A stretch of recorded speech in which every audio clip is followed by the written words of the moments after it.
Okay, welcome back from our newsroom. I've got my guest in the studio today. We'll be taking a look at the Black Youth Award, and basically we'll be taking a look at the Black youth in the United Kingdom, some of the opportunities ahead of us and some of the challenges ahead of us. I've got Kay Oldroyd joining me in the studio. Kay, you're welcome to the program. Good morning. Thank you. All right, you are managing the Black Youth Awards.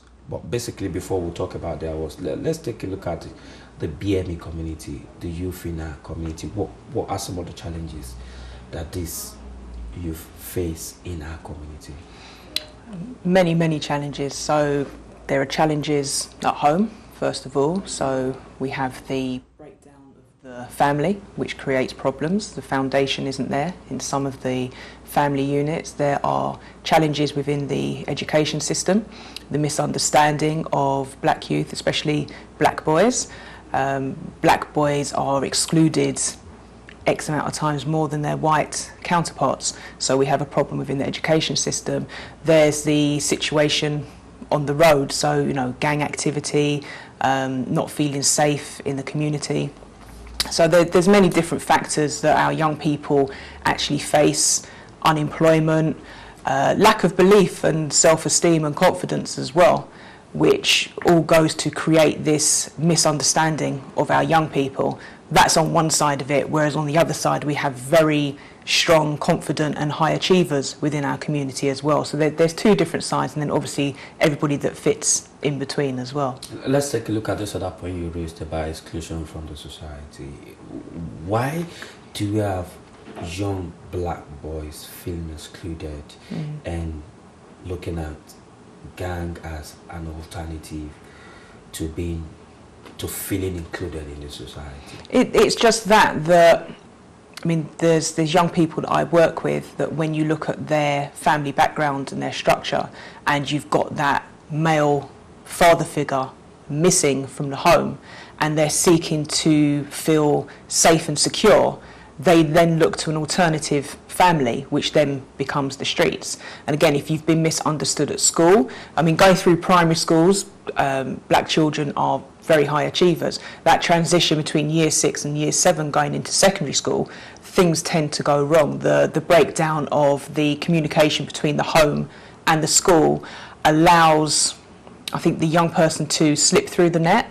A lot of learning needs go undiagnosed as well, so they're allowed to go through secondary school feeling frustrated that not being able to do the work, and then when somebody feels frustrated not being able to do the work, it starts to come out in their behaviours, and then they're labelled as disruptive and argumentative and aggressive and everything else, which eventually can lead to permanent exclusions, and then they find themselves in a centre, in a pupil referral unit, which then goes to make them feel even worse about themselves, and it becomes this self-fulfilling prophecy in a way. And it doesn't have to be that way. We need to be supporting our young people much more within education, especially at year 7 when it can go critically wrong.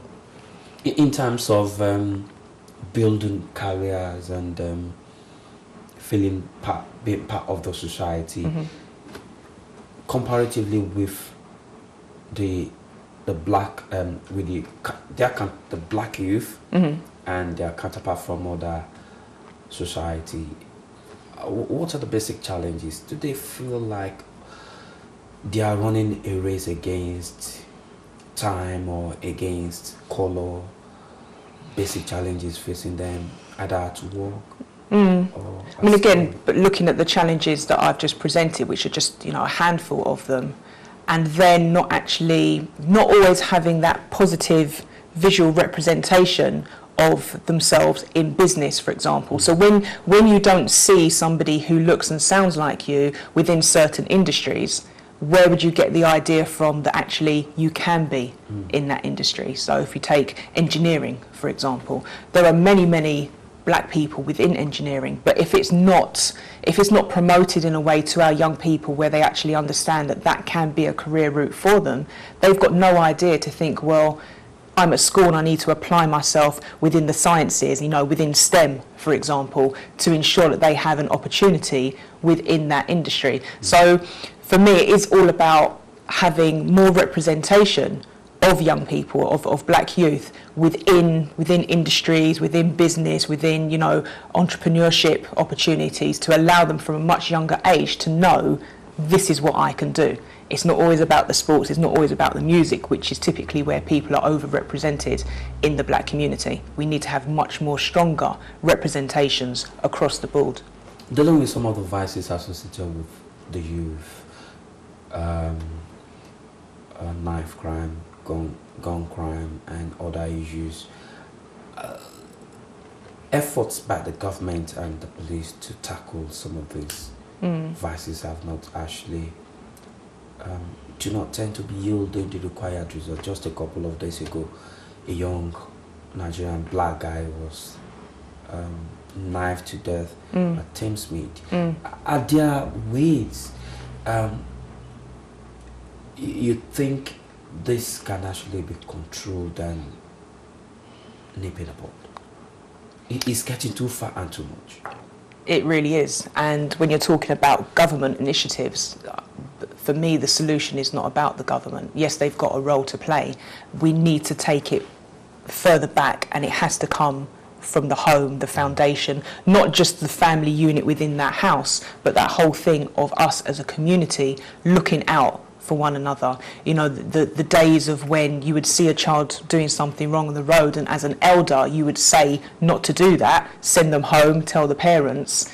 That doesn't happen as much now. So without the boundaries in place, without the safeguarding, without somebody telling them wrong from right, young people actually feel that they can do what they want to do. Don't blame the society for this, because everybody, just like you said, it's like everybody to his own tent. You do yours. People don't tend to care about what somebody does next door, or what someone else's child does. You just look at them. Do we actually blame the society, or is it the government that is not encouraging people to look out for the neighbor welfare and well-being? I don't know. Maybe covertly the government has been giving that message, but should we be controlled by what a government is telling us to do with our children, or do we, as parents, as a community, as elders, do we have to take that control back? Yes, we do. You don't allow a government to dictate what you do and don't do with your own child. So this whole, I mean, so many people will bring up the thing about, you know, the government saying that you can't smack your child, for example. I'm not advocating abuse on any level, but when that came in, and when you've got young people actually then turning around and saying to you, you know, you can't say anything to me, you can't do anything to me, this message that has been sent that we as parents don't have any control has just gone too far. Where is the control now? I mean, again, that's an extreme example of some young people. We have to look at the other side as well. So even though we've brought up the topic of, you know, gun crime and knife crime and gang activity, I'm much more focused on the positive outcomes, the positive aspects. What can we actually do to, you know, turn this whole thing around with our young people? So in the midst of all these vices, your organization has seen the positive side of it. Is that what actually, or let me put that way, what inspired BYA? What inspired it, I literally just woke up in the middle of the night, like 6 years ago, and I thought, you know, I'm actually really tired of reading all these negative stories of young people. My own children are not represented by all these news stories. I know my friends' children are not represented by the news stories. So I know that the majority of people cannot be represented by the negative news stories that are out there. So I just wanted to do something. I wanted to create something that would actually allow young people themselves to see themselves in a positive light, but also the wider society as well. So, you know, to raise the profile of young people that are doing the right things, that are achieving, that are, you know, taking action to create something very positive for themselves and for those around them as well. And that's literally where BYA came from. It was a combination of my own personal experience of being at school and not being supported and being told that, well, you'll never achieve anything. It was a combination of looking at my children and realising the talents that they had, and in my professional arena as well, working within education. So I said, no, I want to do something. I just don't want to sit down complaining about it. And so you've taken this forward, and in the last 5-6 years, what has been some of the results you have achieved or got from these BYA awards? For me, the biggest result of BYA Awards each year is to get the feedback from the young people that are nominated. So to receive an email or a phone call from somebody saying, I'm so happy that I've been recognised for what I'm doing, I feel really proud of myself. When you feel proud of yourself, it increases your self-esteem and your confidence, and it allows you to keep on going, to keep on trying, to not accept when somebody says you can't do this because of X, Y and Z. So for me, that will always be the greatest achievement, is allowing young people to feel very good about themselves. After that, it's about, yes, it's about the day itself, which we'll talk about. It is about showing other people that, you know, this young person from Hackney, for example, has achieved 15 A-stars GCSEs, for example. It's about showing people that when we hear all the stories about underachievement at school, about gang and knife crime and everything else, that is not the true picture. That's a small percentage which has been blown up much bigger, and it gets so much attention that people feel that that is all there is to our community, and it really isn't. So for me, each year the achievement is to show the positive light within our youth community. Considering this work you're doing with the black community and the youth in our community, how much support has either the government, the community or the constituencies? The community has been very, very supportive. Again, getting feedback from people, getting those phone calls, or whether it's something on social media saying, you know, what you're doing is what we need. You know, we love to hear the good news stories. Yeah, that's what drives people forward and gives them belief in what they're doing as parents as well. You know, when parents are saying, you know, just having my son or my daughter nominated has shown me that, you know, they are good children, I am doing a good thing as a parent. Because when parents make mistakes, you think, you know, what, I've done this, have I now caused this problem in my child's life? But when that child is getting recognition, it helps the parent to feel inspired and motivated as well. So the community's been very supportive. We've got great sponsors on board this year. So our headline sponsor is Microsoft. We've got British Council. We've got Channel 4's For Talent. Our STEM category, we've partnered with Cisco, and we're going to be offering 30 young people next year the opportunity to gain a fully sponsored Cisco networking training course and qualification. So we've got, you know, numerous sponsors on board: Barnardo's, University of Sussex, Centre for Leadership, Equality and Diversity. So for me, the 5th year is very, very important. It's a milestone for us as well as an organisation. It's not easy putting on award ceremonies, especially when you've got a very small team that is carrying out a very big task. But we have demonstrated our sustainability, but we need more support from the community. We need more support from corporate organisations, so that after the awards we can then say, right, here are our award winners and our nominees. Can you now provide them with mentoring opportunities, work experience placements, internships? Can you provide them with resources, for example, that can help them in their education or building their business career? So it's an ongoing process, and it's not going to end, you know, at 5 years. We're not just going to say, okay, we've hit 5 years, let's move on and do something else. For me, creating BYA was about creating a legacy. You know, 10 years from now, 20 years from now, we want to be able to look back and say, you know, in 2012, this young person won an award in the education category. Look at them now, look where they are. Be able to show other young people that, you know, you can achieve as much success as these people. Talking about categories, how do you, under categories, you've got about 14.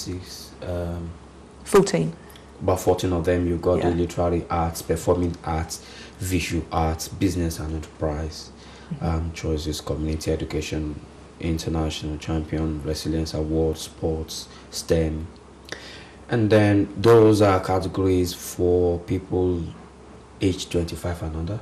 That's correct. And then you've got Mother of the Year, Father of the Year, Youth Organization for anybody. Now let's take a look at this category: literary arts, performing arts, visual arts. Those three pulls together, they tend to focus on one area, that's arts. The arts, yeah. What do you intend to achieve with that? With that, I mean, our first... Identify, how do you, what's the objective of that? Those categories specifically? Yeah. I mean, with all our categories, first and foremost, it's about giving recognition to those young people who have been nominated. So it's about saying, you know, we recognise your talents, we recognise what you've achieved, we want to reward you and award you from that. What follows after that is very much how the sponsors of each category, how can they then support the nominees and the award winners of those categories. Within the arts, for example, it could be that next year we bring the arts categories together and put on a showcase, put on an exhibition. So for me, the opportunities are actually, they're unlimited. It's just down to a creative mind to say, okay, you know, we've had 3 performing arts winners, let's put on a show, let's bring other people in from the community, let's do it under the BYA banner to create something, you know? Basically, so any of the interested performing youths can actually be nominated under any of those categories? Yeah, I mean, our nominations will open again for next year in April. The one you're going to do now, the nomination open when? So for next year, because they've closed for this year, obviously, okay. So our award ceremony this year is on the 23rd of November at Walthamstow Assembly Halls. But for next year, for the awards 2015, the nomination process will open once again in April. So all the information will be on the website. So nomination opens every April? Every April. Till July? Yes. Okay. Yeah. All right. We've got a call here on the program. Good morning. You're welcome to the program. Your name and where you're calling from. Andrew, hi. Good morning. My question really is for the lady, just to find out how do you think this event will support youth to avoid negative or be involved in activities that are not empowering positively on the profile of emerging youth in the UK? Thank you.